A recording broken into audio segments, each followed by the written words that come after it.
Hello, welcome back to Reading with Mo. Over the past 5-6 months, I think that's about how long it's been since I've last sat down to record a book haul, I have gone officially delulu with how many books I have purchased. I thought I was doing so good, and then I don't know what happened. My self-control, or should I say shelf control, got out of hand, and there were so many book sales, and there are books that were sent to me, but that's not the majority of these books by any means. And I just, am very easily influenced by books I see on Instagram, YouTube, and TikTok. So my book collection, all that to say, has grown. So today I'm going to be sharing with you the ridiculously large amount of books that I purchased over the last 6 months. But at least it's over 6 months, you guys. This was not over all in a week, all in a day, or whatever. It still does not justify how many books I have here to share with you guys. And the fact of the matter is, I'm not even showing all of them because there's a few that are still on the shelves I didn't feel like pulling off. But I just want to share with you guys the best of the books that I've purchased over the last 6 months. But I'm going to put a number on how many books I purchased over the past 6 months. So all of that, let's just cut the intro there and get into the books that I have acquired. But also I should mention, I'm splitting this into 2 hauls. This one, and then there will be another one coming with specifically the books I purchased from Book Outlet. I figured I needed a break, and I did not want to do that all in one video. It would be too much, and it would be too embarrassing. So let's get into the books now. I'm going to start off with the books that at least I didn't pay for, or were gifted to me, sent to me. The first 2 were from the best gifter, and that is from my husband. He went with me to the Miami Book Fair recently, and he bought me a couple of books while we were there. I was walking around and nothing really called to me, but then I seen Europa Editions had a table, and since we were on there Sunday, pretty much right before closing, they put all of their books 40% off. So he bought me 2 books that I wanted. The first is My Brilliant Friend, which is the first in the Neapolitan Quartet series of books by Elena Ferrante. There's a lot of books to get through, so don't expect in-depth synopsises on each of these books, you guys, because that's not happening. But this is the first in a set of 4. I have heard nothing but good things about this series, and I am so excited. I have so much FOMO that I haven't read this series yet, and I believe there's an adaptation of it out too. What I remember from this series is that it's following the story of 2 friends pretty much throughout their lives. And Gwyneth Paltrow is the blurb on the front, who says, Ferrante tackles girlhood and friendship with amazing force. And the other book I got from Europa Editions is actually the same book, My Brilliant Friend. So this is by, though, not just Elena Ferrante. This is by Chiara Legani and Mara Seri, because this is the graphic novel edition. And so this, I'll show you kind of like a peek inside of what it looks like so you can see some of the illustration styles. And so I will be reading these together, back to back, and hopefully I really love it, and I will get the rest of the books in the series. I had good self-control, and I only got the first one because I need to see if I like it. I need to read the first book before buying a whole thing of series, because I have a bad habit of doing that, as you will see later on in this video. We have If I Ruled the World. This is an ARC that was sent to me by Flatiron Books and is also on my January TBR. This is a debut novel that takes place in the world of 1990s hip-hop and the magazine scene. And I'm really excited for this book. It sounds so good. It sounds like it's going to be very nostalgic. And our main character, she is working at this magazine, and she is pretty much told by her editor, like, black girls don't sell magazines. She's very disheartened working there. So she leaves and she goes to this magazine called Sugar, and they're struggling. And so she has like 6 months to turn it around, but she gets exposed to this whole other world that she was not used to.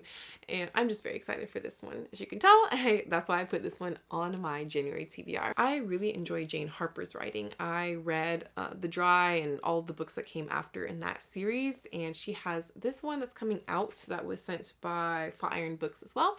And this is called Last One Out, but this one doesn't come out until April. Last One Out is her 6th novel. I will not be picking this one up until closer to its release date in April, but I'm very excited for this one. I was very excited when I got the email that said I got approved for this ARC because I really enjoy Jane Harper's writing style. Recently, Aardvark Books, which is a monthly subscription box, reached out to me and asked if I would like a curated gifted box of book recommendations from them. And of course I said yes. And so they were kind enough to send me 4 books, which actually one of them was one I had already just read recently. I don't think I've reviewed it yet, at least as of recording this video, sitting down. I have not done a review of Girl Dinner by Olivia Blake, but I did enjoy this book. I remember listening to this one on audiobook and flying right through it. These other 3 that they sent me, I think are good picks. I have seen them around at one point or another, but I was not familiar with them at all. So I'm really glad to be able to check these ones out. We have Park Avenue by Renee Audier. I have read books by Renee Audier before. Yes, I believe it was her Wrath in the Dawn series I've read, but I think that's it pretty much. This sounds like a literary fiction novel. Our main character, Jaya, she is having a lot of pressure on her to kind of like lift up her family. Her family are Korean bodega owners, and she ends up like having this huge high profile law firm client. And then we have Good Girl by Aria Aber. I had not heard of this book before. This is an electric debut novel about the daughter of Afghan refugees and her year of self-discovery.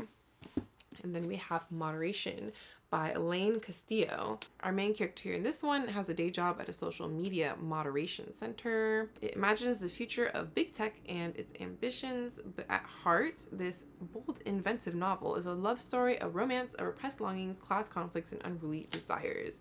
I have never tried Aardvark Books before, but I think that their selections, I like to keep up with all the book boxes monthly selections, and I think that the books that they pick are really great picks. I feel like they are very well curated, and as far as a book box goes, they are definitely one of the top ones that stand out to me. Next, we have a book that I don't really feature a lot of on here, but it's a cookbook, and that is Dinner by Mira Sadha. I believe this is like all vegan and vegetarian recipes. This was sent also by Flatiron Books to me, and I love cookbooks. I love looking at them. I wish I had more time to cook than I do now, but I do enjoy cooking. So I'm hoping to at least try a few of the recipes from here, especially because like one day a week, me and my husband are trying to do at least one day a week with no meat. And so since these are vegan and vegetarian recipes, I think this will give us some fun ideas of stuff to try. Next up, we have an arc that's coming out in February, and that is Bad Asians by Lillian Lee, and this was sent to me by Holt. This author also wrote #1 Chinese Restaurants, which I haven't read, but I had heard good things about that one. We are following a group of friends who have been told their entire lives that success is guaranteed by following a simple checklist. Then one Grace, once a neighborhood golden child, now a Harvard Law School dropout, asked to make a document about the crew. They agree. But then the video, Bad Asian, goes viral on a new media platform, YouTube. Anyone? Suddenly, millions of people know them as cruel cricketers, and the video's popularity tears them apart. The friends have to face harsh truths about themselves and coming of age in the new millennium. We have a nonfiction book, and this is called Oathbreakers. It's by Matthew Gabrielle and David M. Perry, The War of Brothers That Shattered an Empire and Made Medieval Europe. The authors of the book are medieval historians, and they're looking at the political and cultural order that breaks down and long suppressed tensions flare into deadly violence. And they look at rich primary sources featuring a wide cast of characters, and it's really centered around the Carolingian, I don't even know if I'm saying that word right, Civil War, which was a bloody medieval battle pitting brother against brother, father against son, a war that would end an empire, upend a continent, and redefine the future of Europe. Harper Perennial sent me a copy of I Am Cleopatra by Natasha Solomons. This is a review copy of a book that actually came out this year, and this book is, I know, centered around with Egypt, because obviously the title is I Am Cleopatra, and it's following Cleopatra, who spent her childhood hiding amid the scrolls in the Great Library of Alexandria, dreaming one day of writing her own story. And it's told from the dual perspectives of Cleopatra and Caesar's mistress, Servilia. Next, we have one called 3/5 by John Vircher. I was sent this book by Celadon Books because they were having like a read along. So we got partnered up with different people across Bookstagram to buddy read this book together. And then there was a live show with the author of the book. This book is very short. It was about 200 pages, but this was a very hard-hitting, slightly depressing book, to be honest.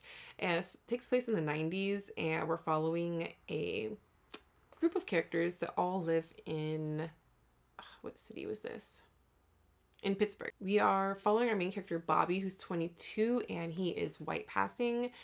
His friend gets out of jail, and his friend kind of becomes like a white supremacist while he's in jail, and there's some bad things that go down the night that his friend gets out of jail, and that's like what sparks off the rest of the story. This book was intense. It was not necessarily a fun read. It was more of like a hard-hitting read, I would say. Then lastly, for the books that were sent to me, we have another book that's coming out in February, and that's called Clutch. This is published by Tin House, a Zando imprint.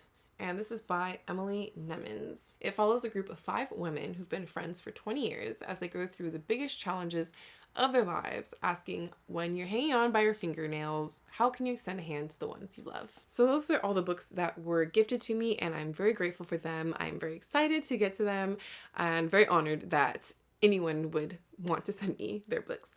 So now on to the rest of the books, which are the books that I purchased with my own hard-earned money.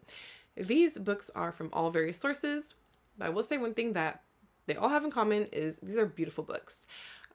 These are all books I specifically chose for myself, so they are more curated to things that I'm pretty sure I'm more guaranteed to like. When I'm accepting ARCs, I'm more likely to try something out of my comfort zone, but when I'm purchasing books with my own money, I'm really trying to narrow it down to books that I have a high likelihood of enjoying because I want them to stay on my shelves. I don't want to just get rid of them afterwards because I didn't like them. First off, we'll start off with some books that are from The Broken Binding. They have a monthly subscription box that you can sign up for. I believe one's like science fiction and one's fantasy, something like that. And this was my first time signing up to try some of their books. They mainly focus on series, but completed series of books. So this one that I got was a duology. The next one I skipped because I didn't have an interest in reading that series. So I'm very curious to see if I'm gonna have to cancel the subscription or if I'll keep it. I haven't personally purchased any book subscriptions or monthly book subscriptions in a long time. And I decided to give this one a try because I think they design their books so beautifully, from the dust jackets to the sprayed edges to even just like the papers that are inside the book, and now they're including these little like trading cards with the books as well.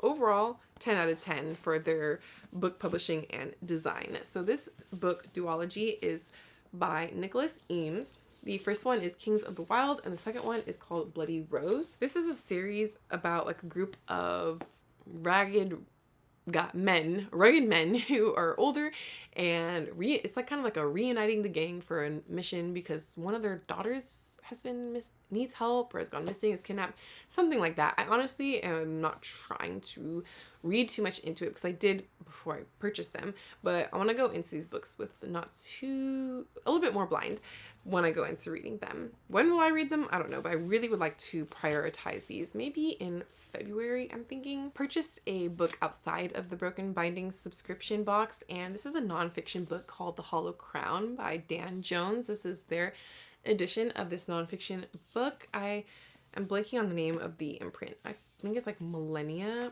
Books. They're publishing these special edition nonfictions through.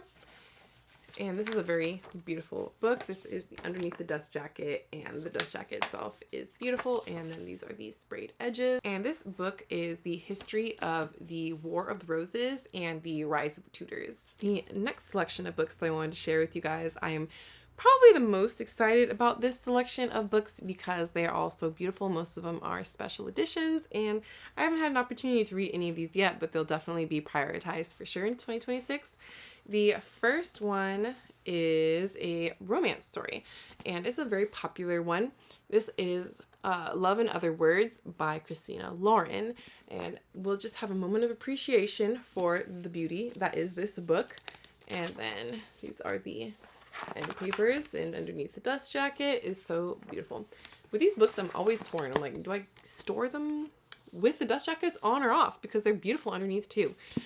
So yeah, that's a lifelong dilemma for me. But we're following 2 friends in this book, and they've spent a decade apart.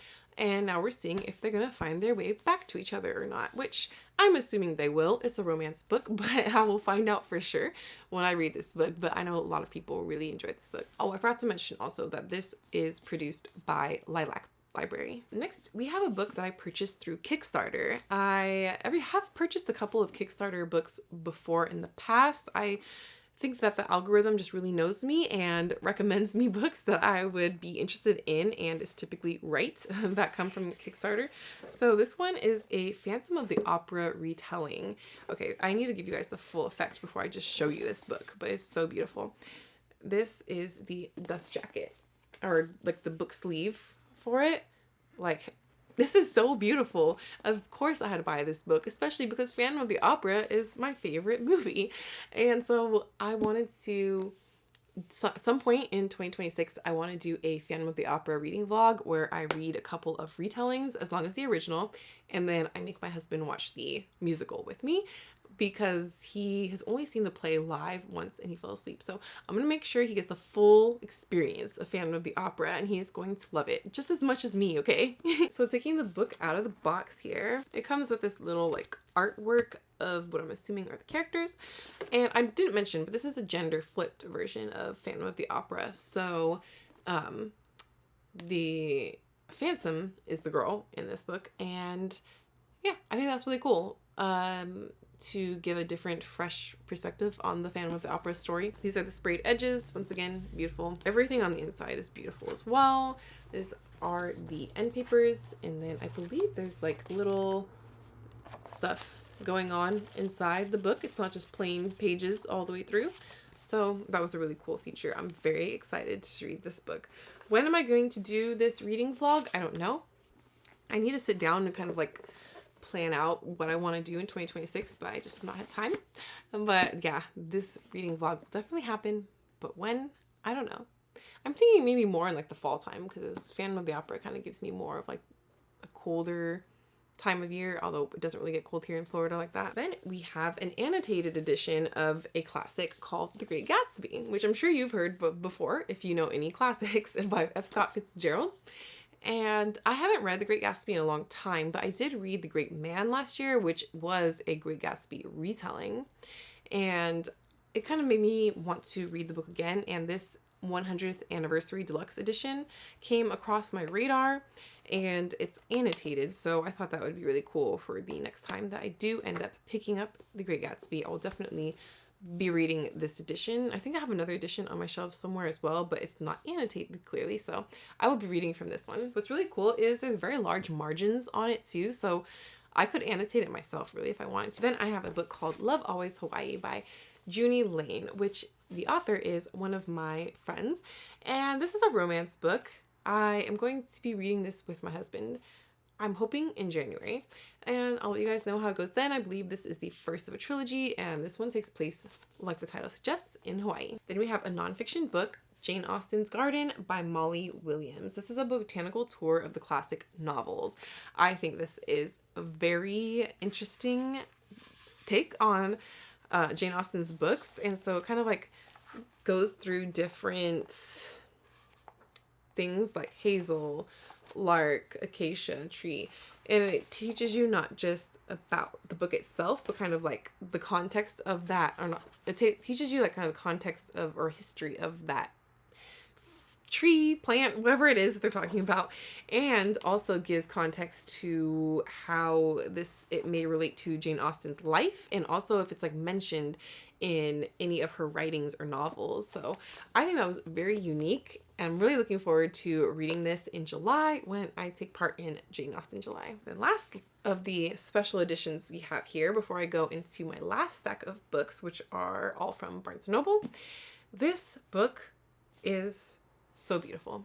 This is the best book I bought in all of 2025, and that is Crime and Punishment by Dostoevsky.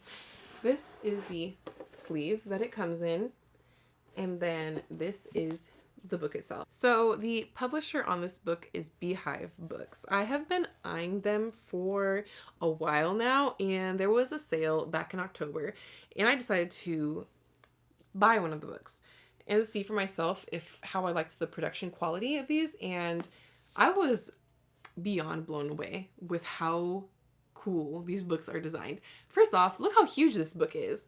I was not expecting it to be this big when I got it in the mail. This is gigantic. It is by far like the biggest, if not like second largest book that is currently on my bookshelves. Like, this is not an edition I'm gonna be like taking around to read with me whenever I do pick up Crime and Punishment, which I will be reading in 2026. So at some point in this year, it's gonna come up on my TBR wheel, and I will be reading from this edition because it's so beautiful. I didn't mention it, but I also, okay, so I've never read any Charles Dickens books before. It's always something I knew eventually I would. I just hadn't prioritized it. So I purchased this book for myself, and then randomly, because I'm part of this book subscription, well, not book subscription, but like there's a company called the Bookish Goods, and they do a monthly subscription where they'll send you like a bookish item. And they randomly, this past month, I believe it was, said they were going to include a Wordsworth edition of a classic. And I didn't know how I felt about it because I don't want just some random classic showing up at my door, because it may be one that I already have on my shelves, but it was another Charles Dickens book, and it was Great Expectations. So I think that this is the year that I will be reading Charles Dickens and seeing how I feel about his writing. I never read any of Dickens before on my own or in school, so this will be my first venture, so I will keep you guys updated on that for sure. Last but not least, we have books that I purchased today.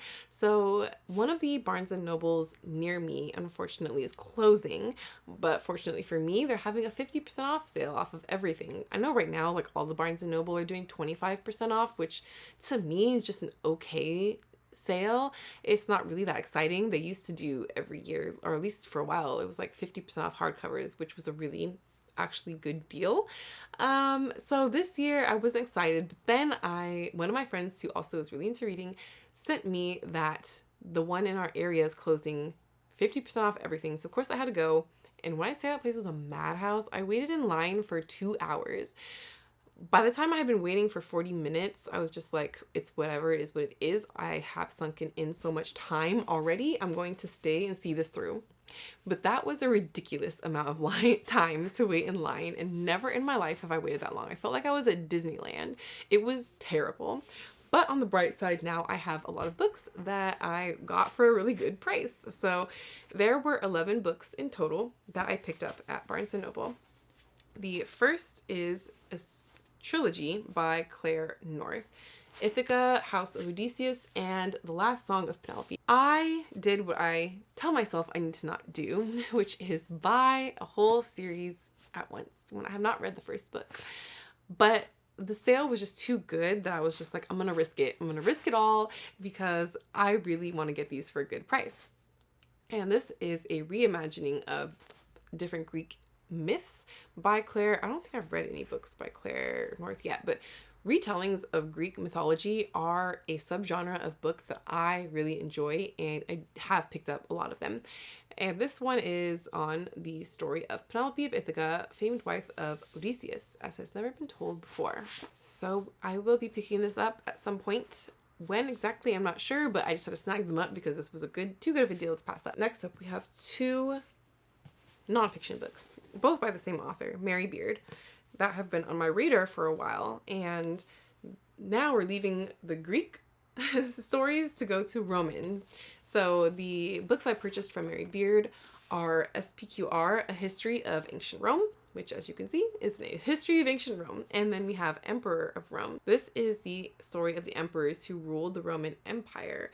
Drawing on more than 30 years of teaching and writing about Roman history, she begins with Julius Caesar and takes us through the nearly 3 centuries and some 30 emperors that separate him from the boy king Alexander Severus. At some point in this year, I want to really do some more deep diving into ancient history, Roman history, Greek history. All of that stuff really intrigues me, and these are the books that I will be reading for Roman history. I have a couple other books that are by Emma Southen that are on my shelves. A Rome of One's Own and A Fatal Thing Happened on the way to the Forum. So I have 4 nonfiction Roman books that I will be deep diving into at some point in 2026. Now we can jump back over to Greek mythology, and we have 2 books by Pat Barker.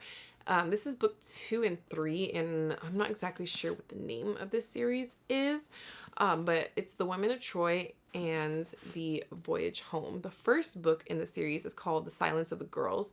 I have read that one already. I had a hardcover edition of it that I just never, I got rid of it some time ago, but I would like to reread it and continue on with the rest of the series. I didn't realize it was going to be part of a series, and I read that book when it first came out, which was many years ago. The Women of Troy is a feminist retelling of the Iliad, and the third one, I believe, is just continuing the story. I really do love, like I mentioned, Greek retellings, and these are right up my alley. I just need to reread the first one. Okay, we're finally getting to the end of this book haul, and it's okay. You guys can roast me in the comments for being an overconsumer. But in my defense, even though I have purchased this year about 100 books, I have read or DNF'd about 110, 20 books. So it's almost like a even in and out, right? I don't know, at least that's how I'm justifying it in my head. It's not like I purchase all these books and I read like 1 book a month. I am averaging about 10 books. I am averaging, like 10-ish books a month. That is the only thing that keeps me from feeling too bad about buying so many books and having so many unread books. I picked up Salvaged by Madeline Rue.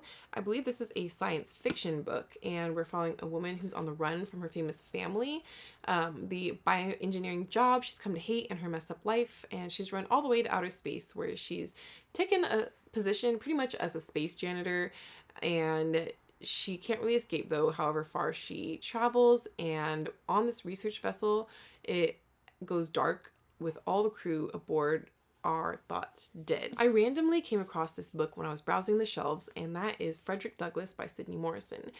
At first, I thought this was the nonfiction book that is popular about Frederick Douglass, but then I realized this is a novelization, and I immediately picked this up because I have the nonfiction book on my shelf, so I think it would be really cool to read the nonfiction and the fictionalized version back to back. Frederick Douglass was a very prominent African American in the 19th century. So this is a historical fiction novelization of his life as one of the founders of American democracy, instrumental in ending the institution of slavery, from which he escapes to become a fierce abolitionist, gifted orator, and newspaper publisher of the North Star. And the last 2 books that I'm going to share with you guys are books that I have already read, but I wanted to have physical copies of for my shelves. And both of these I read recently. The first one is The Art of a Lie by Laura Shepard Robinson. And this one is a historical fiction book that I just really, I listened to the audiobook of this and it was so good. We're following 2 very, I struggle to explain this without making it sound boring, but because it's not, but also without giving you guys too much spoilers.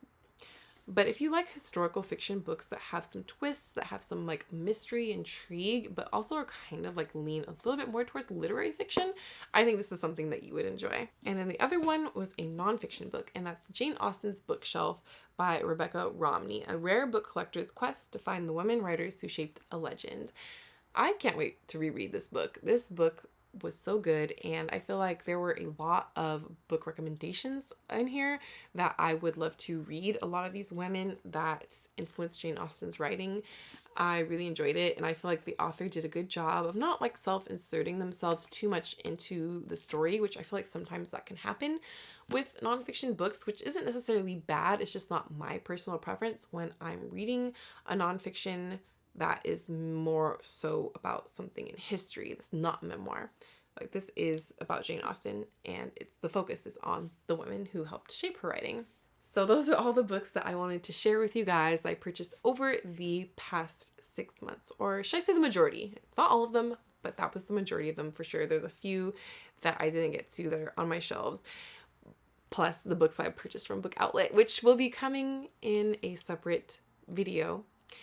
Hopefully within the next week or 2, I will be sharing those ones with you guys. But Book Outlet had such a crazy sale that I just had to give in to my worst side of myself and buy a lot of books on there. So I'll share that with you guys another day.